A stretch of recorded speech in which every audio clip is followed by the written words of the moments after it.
Serukan jamaah gulingkan Jokowi. Habib Jafar Shadiq, siapkan senjata kalian. Tingkat kepercayaan rakyat terhadap pemerintah itu betul-betul menurun dan ini sangat berbahaya tuh.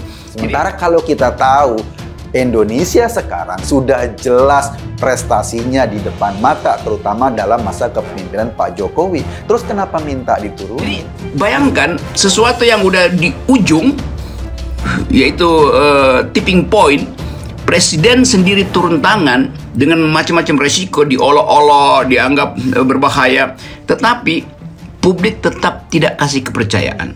Isu yang digadang-gadang biasanya nih ya, isu tentang utang luar negeri.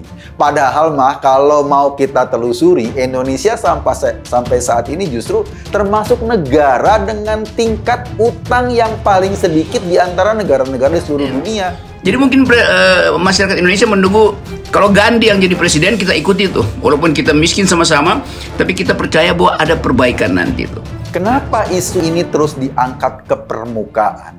Agar terus-menerus memprovokasi publik. Nah, soal-soal semacam ini yang sebetulnya hilang dari publik kita justru karena presiden dianggap sebagai sekali lancung ke ujian seumur hidup orang tak percaya lagi. Tapi emang orang-orang jenis ini nggak penting. Dan dibuktikan oleh kekuasaan. Jadi sekali kekuasaan gagal untuk memperoleh dukungan demi dignitas manusia, maka legitimasi yang kita bicara terus itu turun. Bahkan dunia internasional aja memuji Indonesia. WHO memuji bagaimana kepemimpinan Presiden Jokowi dalam memimpin masyarakat Indonesia. Sebuah potongan video yang memperlihatkan pendakwa Habib Jafar Shadiq Alatas tengah ceramah dan menyuruhkan kepada jamaah untuk gulingkan Presiden Jokowi viral di media sosial. Video Habib Jafar Shadiq serukan jamaah gulingkan Presiden Jokowi itu viral usai diunggah pengguna Twitter Bambang Mulyono 2. Seperti dilihat pada Kamis 17 Februari 2022.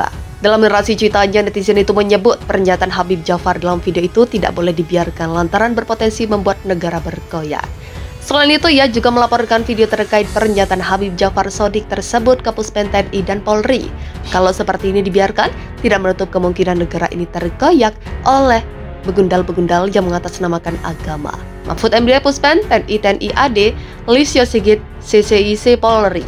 Cuit netizen Bambang Mulyono 2. Hingga berita ini ditayangkan, belum diketahui pasti kapan dan di mana lokasi video itu direkam. Adapun video Habib Jafar serukan jamaah gulingkan rezim Jokowi itu awalnya diunggah akun Instagram Habib Jafar Shadiq Alatas. Sementara dalam narasi unggahan akun itu tertulis kalimat yang menyerukan umat Islam untuk mempersiapkan diri mereka.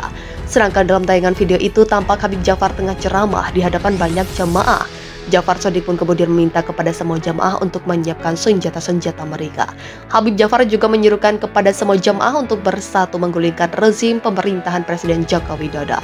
Bersatu kita semua, maka insya Allah kita akan digulingkan Jokowi. Setuju atau tidak? Takbir, ujar Jafar Shadiq. Lebih lanjut, Habib Jafar Shadiq meminta kepada semua jamaah agar menyiapkan senjata berupa pedang untuk menggulingkan Jokowi. Hal tersebut berkaitan dengan pembangunan ibu kota negara di Penajam Pasir Utara, Kalimantan Timur. Pemerintah berencana untuk memindahkan ibu kota negara dari Jakarta ke PPU Kalimantan Timur. Namun dalam pembangunan IKN ditemui sejumlah hal yang memunculkan reaksi negatif dari publik dan pengamat. Terlebih lagi jika membahas masalah anggaran yang harus dikeluarkan dalam pembangunan IKN. Dalam pembangunan IKN yang perlu dibangun tidak hanya istana negara, tapi juga ada fasilitas lain yang harus dipikirkan pemerintah dalam rencana pembangunannya.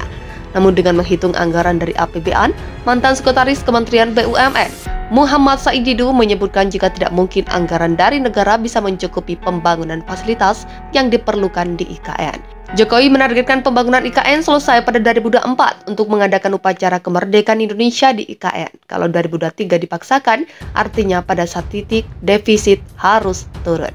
Sementara beban utang besar sekali. Cicilan utang tahun depan saya perkirakan 1.000 triliun. Saya tidak punya alternatif untuk membiayai dana yang 500 triliun, ujar Said Didu. Melalui perhitungan tersebut, Said Didu berujar jika untuk membayar utang negara dan merealisasikan proyek yang dilakukan pada periode Jokowi, rakyat akan menjadi korban demi melancarkan kucuran dana. Itu artinya pasti akan ada banyak sekali kepentingan rakyat dikorbankan, Seperti yang sekarang terjadi, harga pupuk dan BBM naik, minyak goreng saja tidak bisa dipenuhi. Saya tidak bisa membayangkan bahwa kepentingan rakyat dikorbankan demi terwujudnya IKN yang sepertinya agak dipaksakan pada saat ekonomi sedang sudah. Ucap Said Didu, Suara.com. Kementerian Ketenagakerjaan menyatakan Peraturan Menteri Ketenagakerjaan atau Permenaker Nomor 2 Tahun 2022 tentang tata cara dan persyaratan pembayaran manfaat jaminan hari tua telah mendapat restu dari Presiden Joko Widodo. Permenaker tersebut menuai polemik karena salah satu isinya mensyaratkan pekerja harus berusia 56 untuk bisa mencairkan dana jaminan hari tua atau JHT. Indah mengatakan pembuatan Permenaker tersebut sudah melalui sejumlah rangkaian proses. Diserahkan ke Kementerian Hukum dan HAM untuk harmonisasi dengan kementerian lainnya.